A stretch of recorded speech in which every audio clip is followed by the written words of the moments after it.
आणि कुस्ती संपली. नसलेल्या कुस्तीमध्ये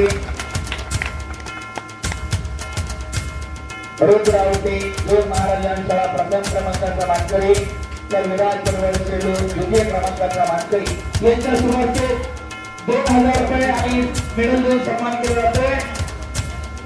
तर प्रथम क्रमांकाचा मानकरी बनला आहे रुद्र आवटे जो महाराजांच्या आरती आणि सन्मानोत्तेजन संदेशी बोराटे यांच्या शुभास्ते 3000 रुपये आणि मेडल देऊन त्याला सन्मानित केलं जाते. समोर बघायचंय